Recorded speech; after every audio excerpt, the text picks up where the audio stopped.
गोविन्दाय नमः। ॐ विष्णवे नमः। ॐ मधुसूदनाय नमः। ॐ त्रिविक्रमाय नमः। ॐ वामनाय नमः। ॐ श्रीधराय नमः।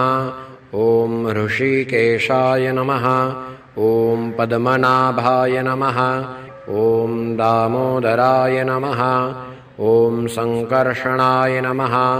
ॐ वासुदेवाय नमः। ॐ प्रद्युम्नाय नमः। ॐ अनिरुद्धाय नमः। ॐ पुरुषोत्तमाय नमः। ॐ अधोक्षजाय नमः। ॐ नारसिंहाय नमः। ॐ अच्युताय नमः। ॐ जनार्दनाय नमः। ॐ उपेन्द्राय नमः। ॐ हरये नमः। ॐ श्रीकृष्ण परमात्मा